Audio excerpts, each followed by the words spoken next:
moms and dads are critical, right, to children. And if they lose one, if they grow up without a mother or a father in their life, that's going to have a ripple effect in their life. Even if they're surrounded by, grandparents or, extended family or some type of guardian, parental figure.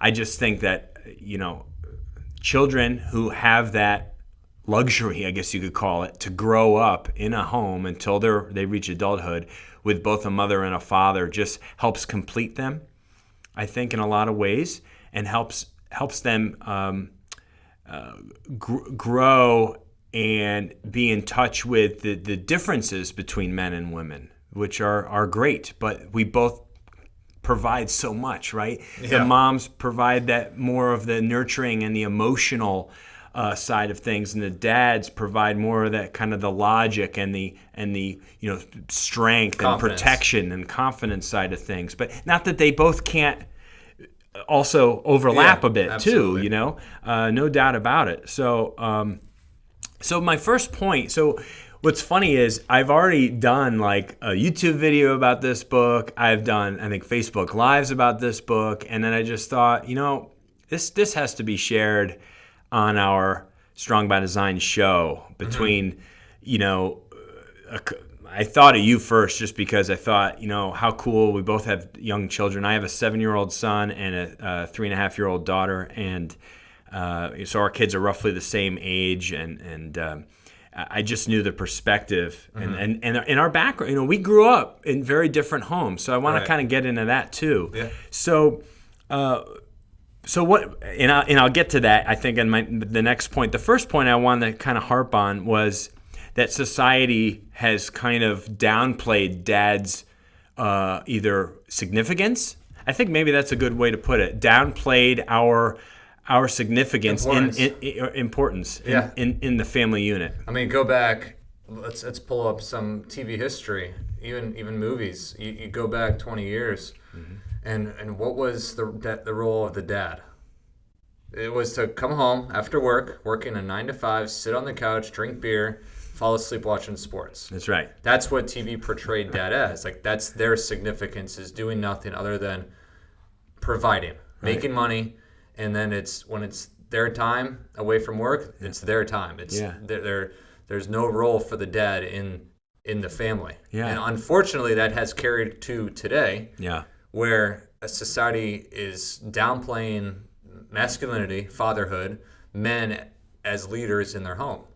And we're here to say that's wrong and hopefully encourage you, if you're in that situation and you're dealing with this exact topic, that you feel unimportant, insignificant. Well, let me be the first to tell you that that's a lie. Yeah. Because you are significant. What you do matters, and your kids need you. So I grew up in a typical, well, I shouldn't say typical, but what you would consider a typical upbringing. Mother and father, married. I had a sibling. My dad worked, my mom worked. They were present in most situations, whether it's my mom or my dad or both parents at an event. My dad owned his own business, and so he was able to maneuver his schedule around. But if you own your own business, you understand the pitfalls of owning your own business, where you're always on the clock, you work weekends, you work nights. But he tried to do his best to stay present in our lives. And he did to a certain extent, but I mean, you just, if you're growing a business, it's there's going to be times where you just can't be at your kids' events. Yeah. So, that was understood. And my mom was a teacher, so she knew the power of relationships inside of family, communication. So my mom did her best to be the mom that was present, loving, caring, nurturing, educating all throughout our upbringing. So in that regard, our parents did love us. They taught us things, but there was also times where it was, one parent with two kids, it's my mom with my brother and I, or my dad and my mom. It was just just typical dynamics of mother and father. They sacrificed for us. They brought us to church. They introduced us to God, and they did as much as they could for us.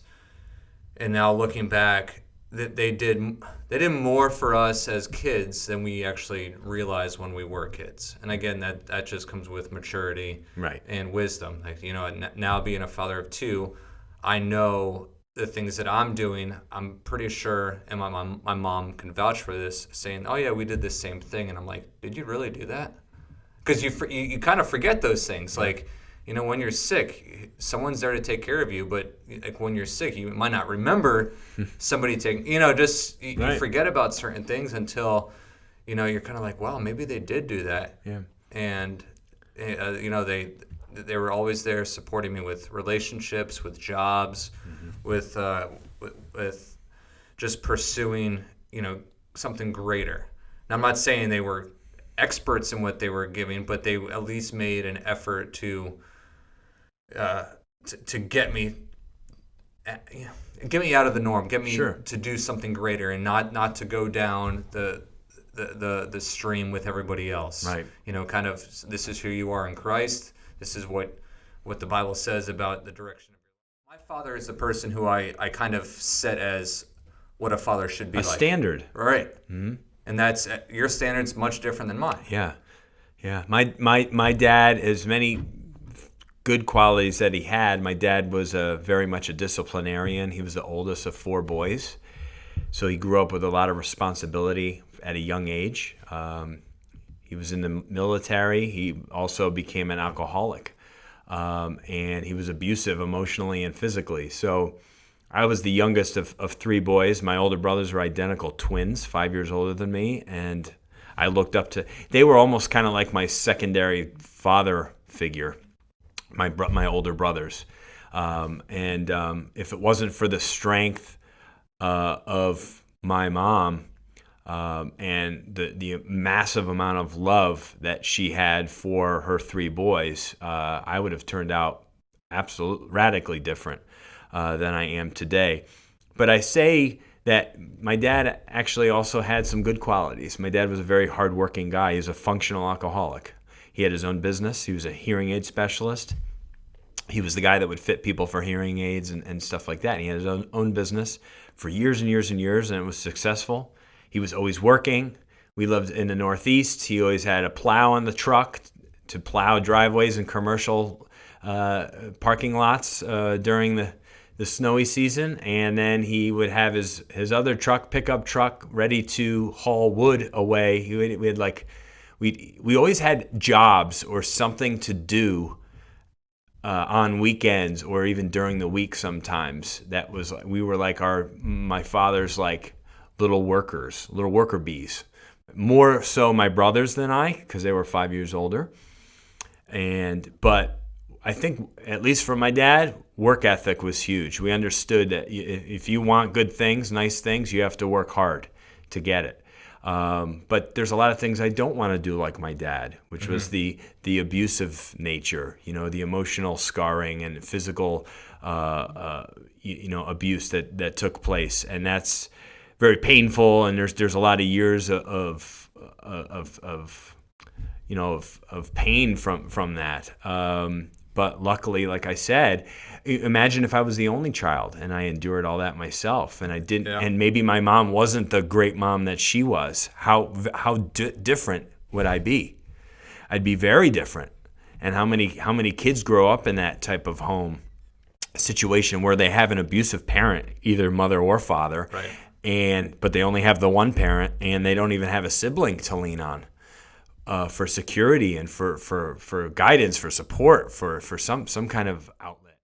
And again, if you're a new dad out there and your kids are not even crawling around yet, don't be alarmed that being a dad is you sacrifice everything, but it really, these kids just want just a little bit. Yeah, just because that's all they need. Yeah, their love bank gets full quick. Yeah. When dad says, all right, boy, let's do it. Or, all right, daughter, let's do this. Let's make this happen. Yeah. That's all I need. And dads, I encourage you, this is one of my other big takeaways from the book, is never hold back on showing your love for your child. Whether you have a daughter or a son, to pick them up, to hug them, to give them a kiss, to tell them how much they mean to you, to love on them and stuff. You only have such a limited amount of time to do this. And it's not that long ago, I remember my daughter jumping in that thing in the doorway, before they can walk, and now she's, just about to go into VPK. Yeah. And before I know it, she'll be in grade school and high school. And you know what? I mean, as adults, years go by very quickly. Right? The days are long, but the years are short, right? And, we have to just really appreciate the time that we're in with our children and how impressionable this time is and how important this time is to them, because in the blink of an eye, 10 to 15 years will go by and we'll still be kind of who we are. I mean, a little grayer, maybe not as lean, but and they'll be adults, and our impact in their life is quite small at that point. I mean, we'll always be their dad, but we don't have a lot of say-so in their life once they're in their 20s, I want to quickly go back a couple seconds and give you another reference in talking about how to show love. There's, I'm sure most of you have heard of the book and like the study called the five love languages by Gary Chapman. My wife and I have gone through this, and if you've never looked through this book, read the course, I mean, it's a whole. I mean, they have weekend workshops based on this work by Gary Chapman. But there's 5 ways to express and experience love, as Chapman calls it. He calls them the love languages. So everybody has these. I mean, it's not like, oh, these are great, but no, everybody has one of these. Sometimes there's an overlap, but these are the 5 love languages: receiving gifts, quality time, words of affirmation, acts of service, and physical touch. If you know your child's love language and you give them that love language, that love bank is going to be full. Thank you so much for watching the Critical Bench YouTube channel. Be sure to give us a thumbs up, drop us some comments or questions below, hit that subscribe button right there, 5 ways to become tough as nails right here, and another video from us. We'll see you real soon.